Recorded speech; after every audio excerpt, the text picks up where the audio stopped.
Greetings and good health. I am Dr. Jarek Asarko, a pediatric and family wellness chiropractor. This is your lifeline to vitality, where we discuss ways to cultivate family wellness.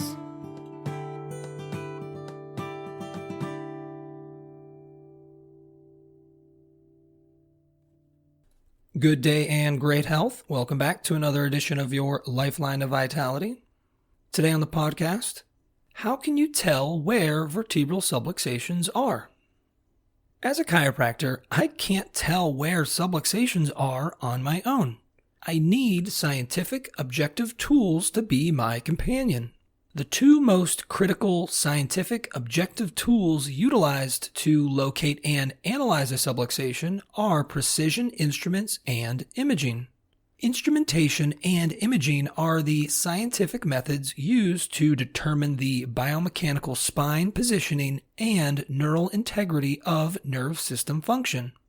The textbook Clinical Practice Guideline, Vertebral Subluxation in Chiropractic Practice, published by the Council on Chiropractic Practice, states, instrumentation is indicated for the qualitative and/or quantitative assessment of the biomechanical and physiological components of vertebral subluxation.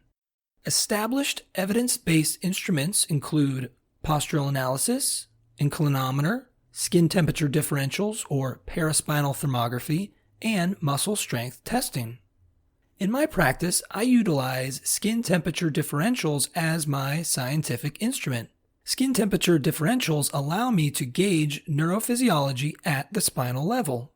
Quoting again from the practice guidelines on vertebral subluxation, the measurement of paraspinal cutaneous thermal asymmetries and other measurements of anomalies have been shown to be a mode of sympathetic nervous system assessment, which may be used as one indicator of vertebral subluxation.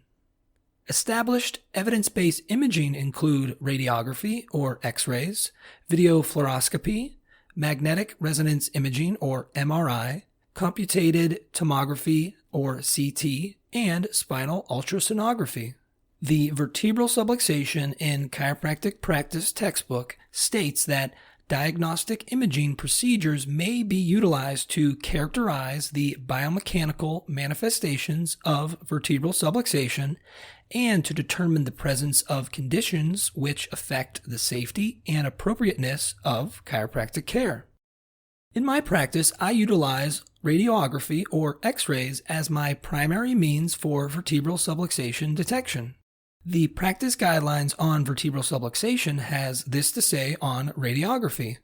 Plain film radiography is indicated to provide information concerning the structural integrity of the spine, skull, and pelvis, the misalignment component of the vertebral subluxation, the foraminal alteration component of the vertebral subluxation, and the postural status of the spinal column.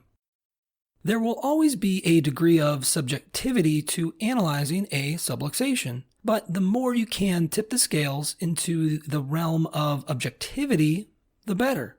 In fact, if objective tools are not at the foundation of subluxation analysis, you are not practicing within the scope of chiropractic.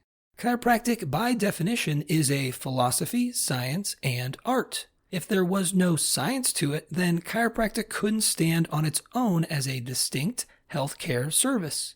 The reality of a vertebral subluxation is validated by the science utilized by the chiropractor.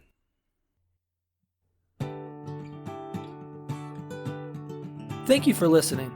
For even more information on how chiropractic can benefit you and your family, please check out my website, ohiospecific.com. That's ohiospecific.com. Until next time, remember to keep your head cool, feet warm, and your mind busy.